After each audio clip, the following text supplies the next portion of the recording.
Hello दोस्तों, मैं एक कहानी लेके आई हूँ। तो चलो कहानी को शुरू करते हैं। दिलचस्पी थी। एक त्योहार के रात हम सब इकट्ठे हुए थे। रात 11 के पास हो रही थी। हम सब ने हमारे बड़े भैया से जिद की कि वह भूत की कहानी सुनाए और हमारे जिद पे आकर उसने उसी शहर में उसके दोस्तों के साथ घटी एक सच्ची घटना हमें सुनाई। हमारा गांव कर्नाटक की उडुपी जिला के तोटथम नामक गांव है।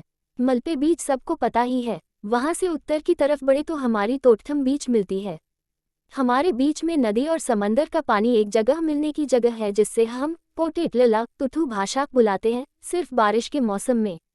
उस जगह को यह नाम कैसे मिली वह अब मूल्य नहीं।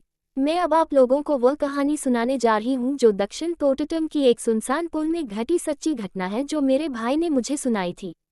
वह पुल बहुत छोटी सी थी।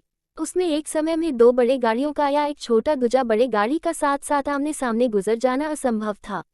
नवरात्रि के समय उससे कुछ दूर की दुर्गा मंदिर जाते वक्त अगर कोई बस आती थी तो हम रुककर बस के जाने के बाद ही उस पुल से गुजरते थे। इसलिए हमारे लोग उसे पोटुसन का खराब सेतु कहकर पुकारते थे। लेकिन आज ग्राम पंचायत में काफी चर्चा होने के बाद उस सेतु को चौड़ा किया गया है। लेकिन यह घटना उस वक्त की है जब वह पुल छोटी सी थी।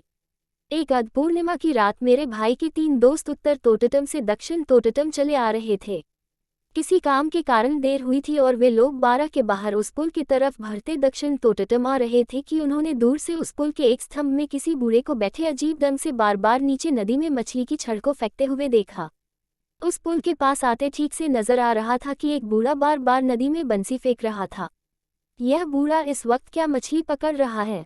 उनमें से एक ने कहा, हाँ यार, इस वक्त क्या मछली पकड़ना। दूसरे ने कहा, चलो देखें इस बूढ़े ने कितनी मछली पकड़ी है। जब तीसरे ने यह कहा तब सबने बूढ़े के पास जाने का फैसला किया। पुल के पास आते ही बूढ़े का निरंतर नदी में मछली का चर फेंकना अध पूर्णिमा की रोशनी में ठीक से दिखाई दे रहा था। मेरे भाई के तीनों दोस्त बूढ़े के पास गए, लेकिन बूढ़ा तो फिर अभी नदी में चर फेंक ही रहा था। मेरे भाई के दोस्तों ने सोचा कि पहले यह देखा जाए कि बूढ़े ने कितनी मछली पकड़ी है। इसलिए उन्होंने पास ही पड़ी प्लास्टिक उठा के उसके अंदर टॉर्च की रोशनी डाली, लेकिन उसमें कुछ भी नहीं था।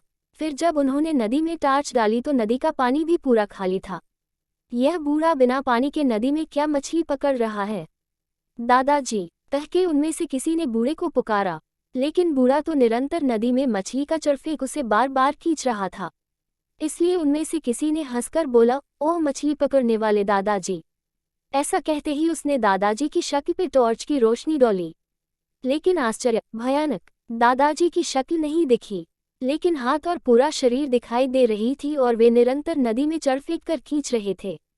मेरे भाई के दोस्त घबराकर जोर से चिल्लाते हुए वहीं पास के रिश्तेदार के घर पहुंच गए और उन्होंने सारी घटना उन्हें सुनाई, जिस पर उनके रिश्तेदारों ने कहा, यह जगह ऐसी ही है, भयानक।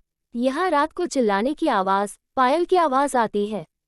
रात को न जाने कौन आकर क्या फेंक जाता है नदी में, और समंदर से उठी शव इसी नदी में शायद मिल जाते हैं।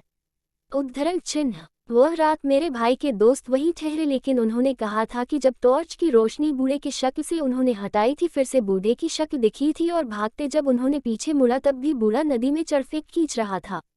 उनमें से एक को अगले दिन तेज बुखार हो गई थी, जिन्होंने बूढ़े की शक्ल के ऊपर टॉर्च डाली थी। इस कहानी को सुनकर हम पूरी रात डरकर सोए थे। आज भी जब मैं उस पुल के पास से गुजरती हूँ तब सोचती हूँ कि कैसे वह बूढ़ा पुल के स्तंभ में बैठ मछली पकड़ रहा था, लेकिन इसे सोचते ही बहुत डर लगता है।